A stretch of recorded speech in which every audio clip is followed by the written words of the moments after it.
Hello, and we are live. And joining us today is Collette Revere, who is the founder of Open360, a brand new platform for giving 360 feedback. And I will let Collette give us sort of a better idea of how that all works. But before I do that, Collette, what is on your mind?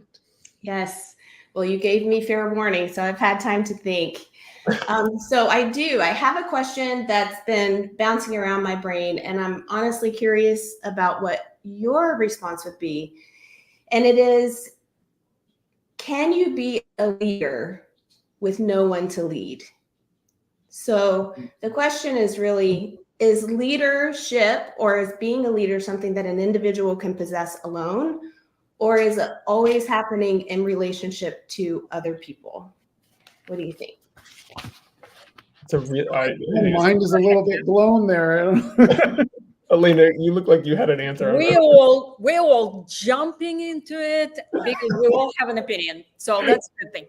So I actually think that it's a fabulous philosophical question. And I have to say, I've never thought about it before. But immediately, I kind of put it in a framework of a startup environment, right? And if you think in a startup environment, it depends on the moment in time, right? At one moment in time, you are alone or with your co-founder, and it's the same you just exercise different qualities when you have direct reports, and then your business grows and you're scaling and your leadership circles expand. So I think, yes, you can be a leader without anybody to lead, in my opinion, but it is a matter of where you are on a continuum with yourself and with your business. So that would be my take. And I'm going to jump in because this is actually, it's a fascinating question, and I'm not sure I've thought about it the way you posed it, but it's really interesting because this question of how leadership sort of grows over time is really interesting. And so I think I'm going to go sort of in the same vein that Elena was going and say, when you are a founder and you only are sort of an army of one and whatever, you are essentially leading yourself, doing all kinds of things. And what happens next is, as a company grows and so forth, you bring on more people. And what I've been finding is often what happens is that then the founder, that leader, actually continues to lead in the same way, but with other people. And there's an interesting analogy in the book Multipliers of Liz Wiseman. She's describing the diminisher character as one brain, many hands. And I find that to be such a really powerful metaphor for what I see all the time of you have founders, et cetera, that are essentially just trying to continue to lead the business the way they were leading themselves. And I think there's a point at which you actually have to sort of let that go and lead in a totally different way where you actually allow there to be many brains and so forth, or you won't grow. So anyway, that was what your question made me think of. I don't know if we should put Eric on the spot or. Yeah, I do have a thought on this, and it's maybe a similar direction, Jeff, but in a totally different way. Like and I've, just for background, Collette, I've been running a company essentially. I have a business partner, but I've basically been running it as a company of one. And from my perspective, you can lead. I think you have to lead in relationship to other people. Like it could be you're leading your customers, you could be leading in terms of what your company is doing, but also I think you're leading in terms of the future, value system and approach that your company is going to take. In other words, do you do things? Do you provide? Do you do things right even when nobody's looking? I guess it's like if there's a tree in a forest and it falls, Yes. Can you hear one hand clapping or whatever it is? Yeah. Some of my thought is like, I think the answer is yes, that you can lead before you have followers for sure. Okay. I don't know that, and again, it's like there's so many different ways that you could be leading, but I do think that there is a that you do need something that you are leading against. There has to be something there. Anyway, so now that we've all said are on the spot, what is your thought? The right answer. No, I'm just kidding. I'm just kidding. I actually Wait, which one of us was the right answer? Was it me? Yeah. To me, the question, I think I'm leaning more towards it's always in relationship to other people eventually. And I think that's what I heard you all say as well, is that you can kind of go in and out of that in terms of whether you're technically leading people in any moment, but ultimately you are leading customers, you're leading employees, you're leading others. And so that's kind of, I've been thinking about this for a week, and that's where I've landed so far. But the question arose because of how we develop leaders.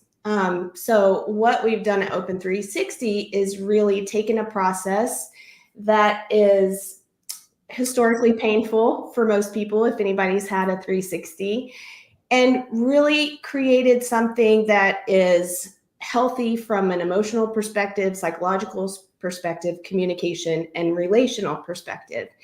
And in thinking about how we typically develop leaders, we're using anonymous feedback and developing them in a, in a little silo, in a vacuum without people.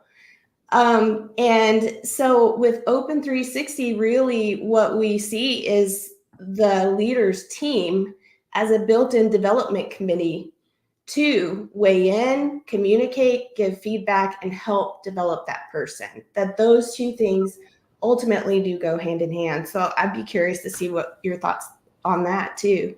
So I actually have a question. And what we see often is that in startups and very small businesses, this process is just not, right? But it's needed. Because in a small team, there is nowhere to hide. And it would be so healthy to actually talk about feedback in the constructive way. What do you see and how do you see it play out on very small teams? Yes, I think that's where, it starts. I know Gallup says 70% of a team's engagement, performance, and satisfaction comes from their relationship with their manager and that influence. So I think it definitely starts at that level. And I think, so hopefully I'm answering your question, but I'm kind of going around a little bit. So if I don't, let me know. But I think what has happened and what smaller companies are doing now first is that we have these authoritarian processes in place in many companies that were developed literally from World War I, World War II military. That's why it's called ranking or rating. It's the process that they use to determine who should rise in the ranks in the military, and we introduced it into the workplace in the 70s. And we're still trying to kind of duct tape it and figure it out and make it work. Our world is different now. And I think one of the biggest drivers of that change has been access to information. It has created more of a democracy than we ever had at work. And it's uncontrollable, meaning, employees just have it. Where you used to go to your manager for critical information about your job, now you have access to experts all around the world, and you don't need them for that level, for that sort of information. So all that's to say, I think in larger organizations, I know they're suffering. This is what I'm hearing. They're spending so much time. So they've already spent so much money and are continuing to do that on not just the manpower, but the technology to keep these old systems going that aren't really actually giving them the results that they're wanting. Smaller companies and startups have a real advantage when it comes to creating performance processes and creating something that's healthy from the get-go, because they don't have that mountain to climb. So another angle I think that is interesting as you were talking, so I get that's one angle where I think, this whole sort of like hierarchical thing where, it gets very rigid, et cetera. But there's also this person who used to report to me, great person, and she was talking to me the other day, and or a couple weeks ago, and she says, "Yeah, I like my job. It's just the management part like the other part. And I'm like, let's call her Kathy. I'm like, Kathy, the leadership is your job. So she is the manager? Yes, she has a manager. So my point is like, and this is maybe feeding a little bit into Jeff's, or a lot into Jeff's realm with the whole the middle matters coming out, et cetera. But like, there is this sort of belief as people grow into leadership roles that the leadership is just the distraction and the hands-on stuff is what they do. And it's just like, they don't, and I don't know, I'd love to hear your thoughts on like that aspect of we get this ranking or whatever, and that's problematic, but we also don't train people how to think about this. Yes, and I see Jeff, do you have something to say here? No, it's fun. I was just going to say, I'm going to build on Eric's point here and just talk about the fact that the other thing that I have noticed is that it's not just that people don't understand as they move into leadership roles that giving feedback and all that kind of thing is actually part of their job, and actually leading is their job, not just the doing.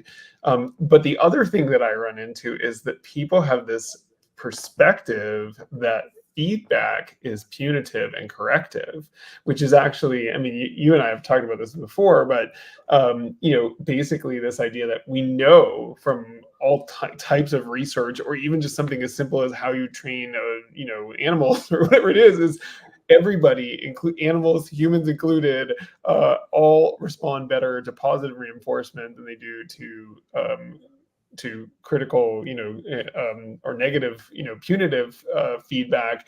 But so often, because we think of feedback as being something negative and punitive, we don't want to get it and we don't want to give it. And I think there's an interesting issue that goes beyond just, do I understand that this is my role as a leader? Is, do I understand, and does my team understand that feedback is the way we will get better and learn, and that we should be welcoming that feedback, and we should be praising people when they do the right thing more often than we are giving them punitive feedback to tell them they did something wrong, instead of waiting, say, until November when review time comes around. Anyway, that's what I was raring to say. So yes, I loved that in your book too, is the 1 to 5, or shooting for 1 in 10. So for every 10 positive things that you have to say, 1 negative, and try to keep this ratio of that Gottman came up with of 5 to 1, positive to negative. Yeah. So I have many thoughts that I'm going to try to channel into something, sensible.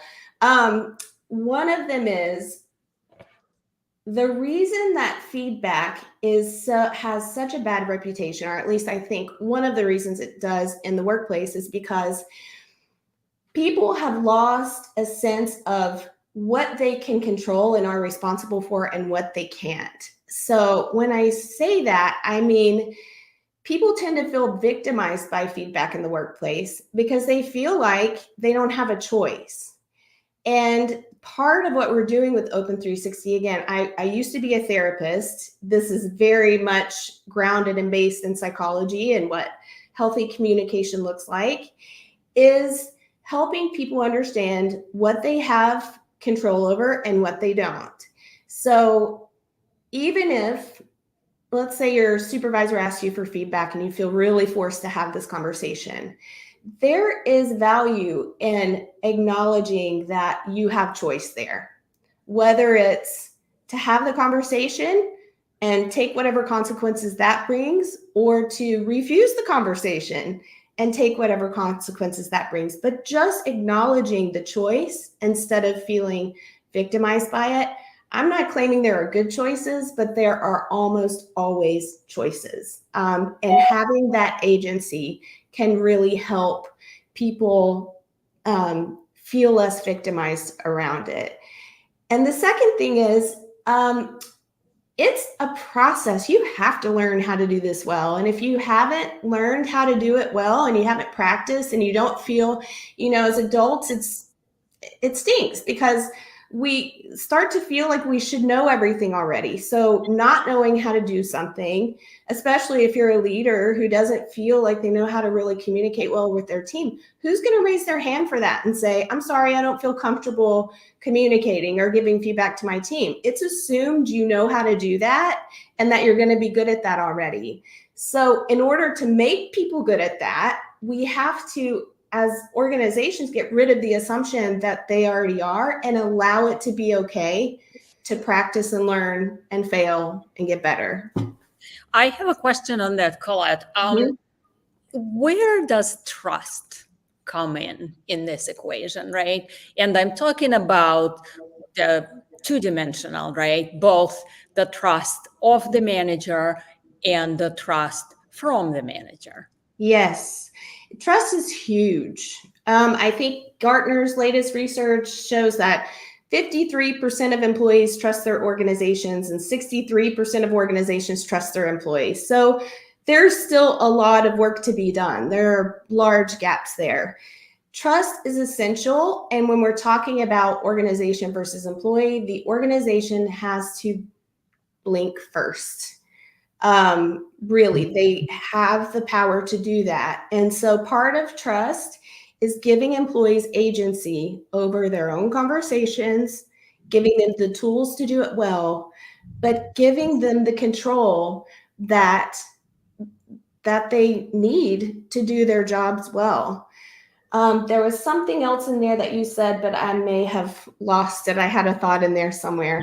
Well, I'm going to jump in then for a second and just say, as you both were talking, I was thinking about, I've been listening to a number of books recently that reference the study that I believe it was Google did that sort of led to this whole point about psychological safety. And essentially what they found was the number one predictor of effective and impactful teams was if there was psychological safety in the team, which is fundamentally about trust, right? The idea of, can people speak up when they need to? Do they feel safe? Do they feel like they're being treated fairly and so forth, which is fascinating because that, I would argue that quality of psychological safety does not exist in, if not most, certainly very close to most of the companies I think that are out there. And that goes, by the way, for small companies and big companies. I mean, I've seen it in small companies, I've seen it in very large companies, this lack of, sort of people not having each other's back, people not really feeling like they are, being supported and so forth. Yeah. So Collette, I should have probably let you jump in, but I this isn't quite true, but I'm going to say it because I feel like it's funnier to say it this way. So I bet Jeff $5 that Kim Scott would come up on this. Oh. Now you brought it up. Who's winning this bet, Eric? I feel like there was no bet. I thought it would be more funny if I just basically threw the whole thing. So I would love to hear your thoughts on the case. Yes. Well, so it kind of reminded me of what my thought was with my question with Elena that I lost there for a second. What Jeff just said brought it back to me. Emotional safety is key. It is absolutely imperative to having good, healthy conversations. And so part of what we're doing with Open360 is we've built training and tools for people to really shape perspective and behavior around how to create these things for yourself and in relationships. And one thing about emotional safety that I think doesn't get mentioned, but this has been my experience, is that self-trust is where it starts. Because I can't control what you do, right, but I can control what I do. And if I learn how to speak up for myself, be compassionate, set boundaries, and remove myself when things don't feel safe so that we can come back to that. When I learn how to do those things for me, I don't even have to trust you as much because I just need to trust myself to do what I need to do in those moments to take care of myself. And you do what you need to do to take care of yourself. And if we're both doing those things, then our lanes of responsibility are really clear. I'm not responsible for how the whole conversation goes, but I'm responsible for my piece. Yeah, so it's really interesting that you bring that up. I have been talking a lot about this recently as I've talked to different companies and so forth. And I believe that there's this sort of fundamental cultural shift that needs to happen in order for those sort of conditions to be in place. And I actually came up with these 3 questions that I actually think would change culture if you always ask them, and sort of change the way people think about themselves, their teams, and their peers. And the first question is, always be asking yourself and your team, what did you learn? And the second question is, how did you grow your team? And the third question is, who did you help?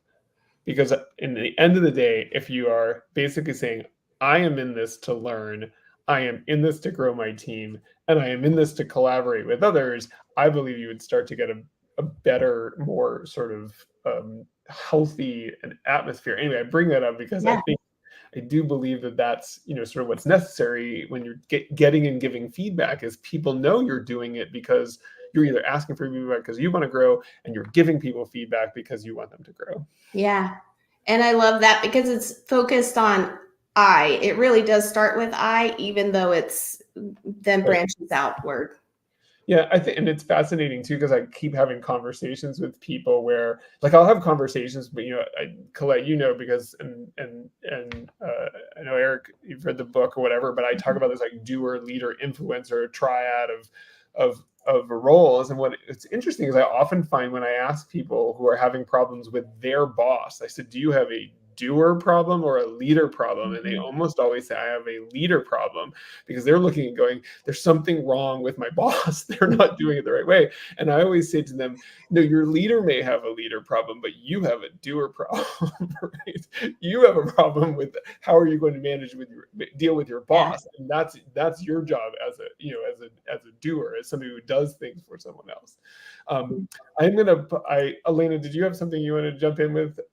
Okay, so I'm going to do the chat. I know it's flying by here, so I'm going to get ChatGPT in here. ChatGPT comes up with, usually, I always ask for 10 funny questions that to ask an expert, in your case, an expert on giving and receiving feedback. It usually comes up with a mix of stupid, absurd, and thought-provoking. So I was asked, do you want absurd or thought-provoking first? I'd say absurd. I can't resist. Yeah. All right. So absurd. There was one, I'm sorry, I'm trying to find the one that was just absolutely By the way, Jeff, I feel like when you called ChatGPT stupid and absurd, I'm not sure that was the most positive way to give feedback. Collette, I always refer to ChatGPT as the collective stupidity of it. Oh. That's not fair to ChatGPT. All right. It hears you, Jeff. Yeah, but on the flip side, I feel like I just gave you, Jeff, some really good, radical, candid feedback. I appreciate it. And then I basically chose to just refer to the internet as stupid again. Again, it's like the E plus R equals O. Like I can't affect you, how you're going to react. I can affect how I am. So. Yes. All right, this one's really stupid, and you don't even have to answer it, because I don't even know what it means and why ChatGPT came up with this. It said, do you think even unicorns give each other critical feedback in their meetings? Well, I would say unicorns, what critical feedback could they possibly have for each other? They're freaking unicorns. No, exactly. I think they give each other a lot of pointed comments. What'd you say? I think they give each other a lot of pointed comments. Oh, that wasn't ChatGPT, Jeff. That was you, right? That was me. That was good. All right. That was a bit corny, but very good. All right. All right. Let's see.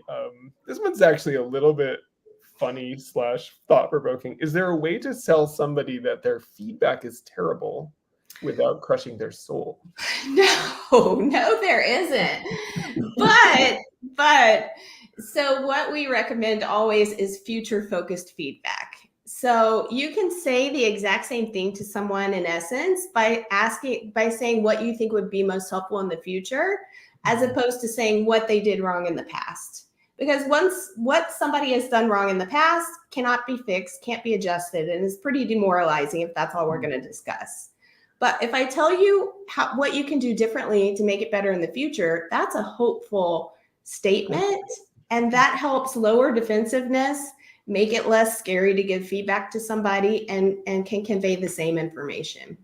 Yeah. Constructive as well. Yeah.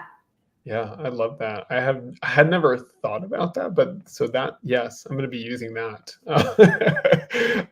So I'm actually going to, Collette, now that I'm done asking you goofy ChatGPT questions, can you talk a little bit about the Open360 platform and what you're working on? Yes, I'm so excited. This has been several years in the works, and our beta product's about to launch August 1st. But Open360 really is that healthy way to get feedback for employees. It's a 360. So I think 85% of Fortune 500 companies use 360s to develop their leaders. But this 360 is different in that you develop the leader, and at the same time, you're developing the team, because you're really teaching people how to communicate well, what's their responsibility, what's not. Our platform has video conferencing. No communication is ever anonymous, and it's not even just in writing. Before written conversation is shared, there's always a quick conversation, because the relationship is part of the context of what the feedback is, and the relationship is important. So we're kind of meta, we're tending to the relationship and also to the skill of communicating, and then we're also tending to the direct feedback in whatever that form that looks like. So we have already a few resources on our website. We've got, images of our screens so you can see, and I just encourage anybody who's interested to check us out. That's awesome.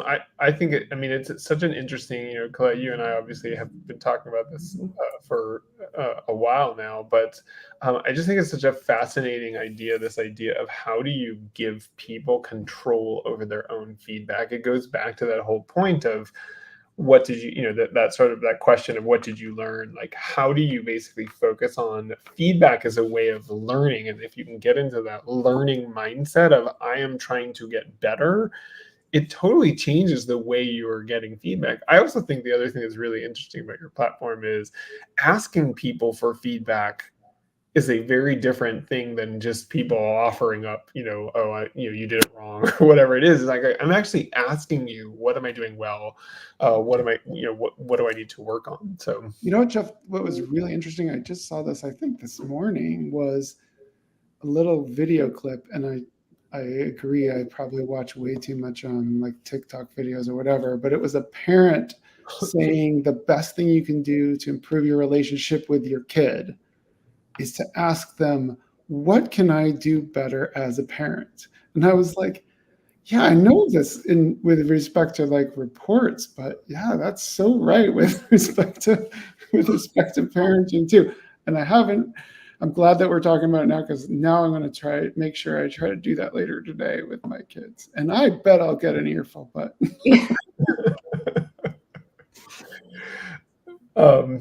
Well, the other thing, I guess, Collette, is just, I was thinking about was, as you were talking, is how do you get, and maybe I think you probably have some thoughts on how do you get companies to recognize that this is an important use of time? Because my guess is that the cost actually is not the real issue.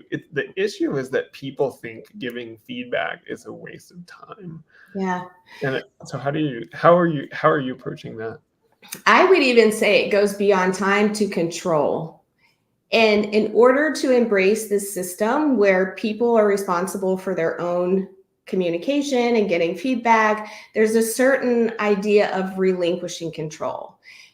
Now, if we look at how the current system is working, that's not actually the case, because the current system is not working. So it really, for me, for companies, it's just radical acceptance. How is your system working for you? Are you seeing performance improvement? Are you seeing people grow and develop through this performance management process that actually just becomes kind of a data repository to feed, like, not super valuable data into future talent processes?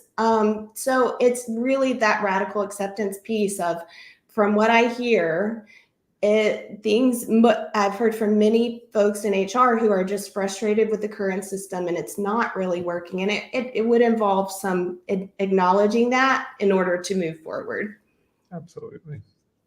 Well, we're at the end of the half hour again, flies by. Nice. And as we always do, we like to go around and ask people to give one takeaway. And Collette, as I warned you before, we always make the guest go first. So without any chance to think about it, what is one thing you want to leave the audience with? I think you touched on it, Eric, is that, this is about developing skills as a human. It's not just about work. It's how would you know how to do this? Let's go back to the therapist thing. If you didn't grow up in a family where people really communicated in a healthy way with each other, how would you ever know how to do it well? So this is just about personal development and really taking on the challenge of learning to do that well. And once you do, it does impact every aspect of your life and your relationships. Absolutely. Awesome. I will jump in next. And Collette, before I give my one thing, what is the best way for people to connect with you? Yes, I think go into our website, MyOpen360.com, or you can find me at LinkedIn, Collette Revere, and reach out to me directly. I love talking to people who are interested in this, and that's how I met Jeff. And so I would love to connect. Awesome. Well, I guess my takeaway is really about this idea of how do you really change and normalize the idea of feedback as a way of learning, as opposed to, some kind of punitive or ranking system that, stop focusing on using it as sort of as a functional, sort of transactional tool, and think about it as a way of driving growth. That was really my takeaway. I will pass it over to Elena.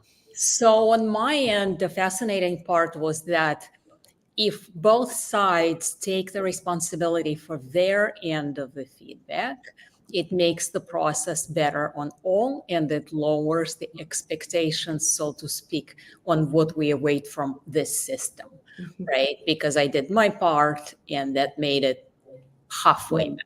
So I think it's a great framework. So thank you for that, Collette. Thank you.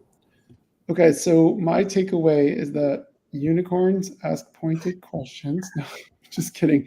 Actually, my takeaway is going to be my little thing is going to be a little bit different, and it's a little experimental, but because this is so topical, I'm going to try it out. So see if this works. Jeff is coming out with a book called Middle Matters, and it addresses so many things. So the fact I can totally understand, Collette, why you and Jeff are just talk all the time or whatever, because it totally, you guys are both, I gotta try to move away from the book cover here so you can see.